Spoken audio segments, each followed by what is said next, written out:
While the execution of a Texas man was temporarily put on hold this week, more than 2,000 inmates remain on death rows across the country. The Texas case has highlighted a recent increase in executions and questions about how capital punishment is applied in America. Ali Rogan has more. Since the death penalty was reinstated in the 70s and late 80s on the federal level, some 1,600 people have been executed in the U.S. This week, Alabama executed Derek Dearman, responsible for killing 5 people in 2016. Dearman had dropped his appeal and asked to be put to death. This follows 5 executions in the U.S. in the span of a week in September. More executions are set to take place before the end of the year in Alabama and at least 5 other states. Maurice Chammah is a staff writer for the Marshall Project, a journalism nonprofit focused on criminal justice issues. He's been covering the death penalty for over a decade and is the author of the book, Let the Lord Sort Them. Maurice, thank you so much for joining us. What is behind the rise in the number of executions that are being carried out?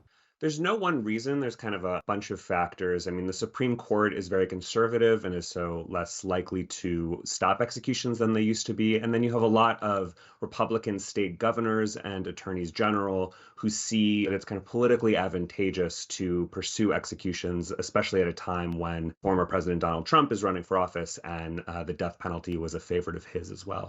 One of the more high-profile cases right now is that of Robert Roberson in Texas. On Thursday, his execution was temporarily paused by the state Supreme Court. Can you tell us about this case and why it's causing some to question what's legally taken into account in these execution cases?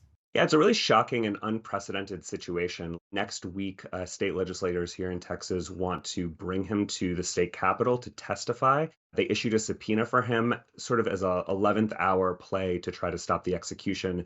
They're concerned essentially that the courts did not adequately look at new medical findings in his case. He would be the first person executed under the theory of shaken baby syndrome, but many now question whether he really killed his daughter or whether her death was an accident. He's maintained his innocence for more than 20 years. The case has become a real reckoning over whether the courts are sort of up to the task when the science changes in a case and whether there's this risk of executing an innocent person. I'll also add that a lot of his supporters are Republicans. It's been a kind of bipartisan effort on the state legislators' part here to step in when they feel like the governor and the state's courts have sort of abdicated their responsibility. What about the methods used in executions? Have those changed over the years, and how has that affected the number of executions that take place?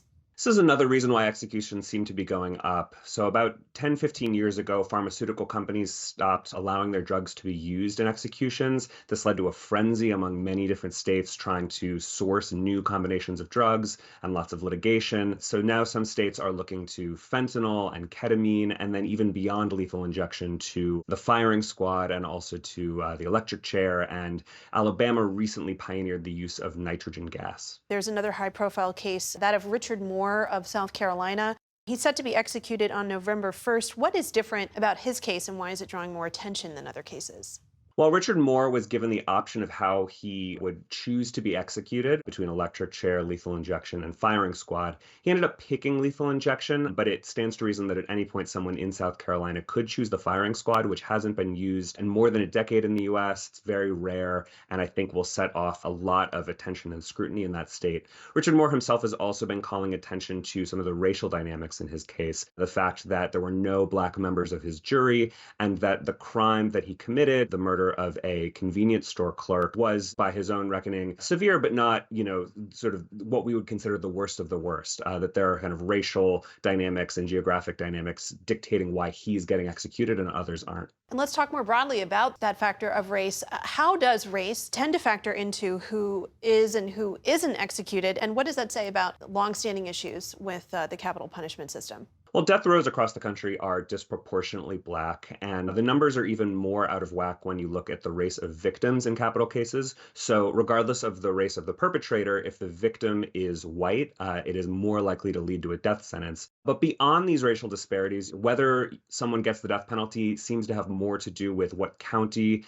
they committed the crime in, who happens to be the district attorney, whether the state leaders are really actively interested in pursuing executions or not, and really in the context context of all of the murders that take place in the United States in any given year, the number of people who are sentenced to death and then executed is just a vanishingly small number. And when you get really into the weeds of why it's those people, it can feel quite random. We are just a few weeks away from the November election. What are the policy differences between former President Donald Trump and Vice President Kamala Harris on this issue?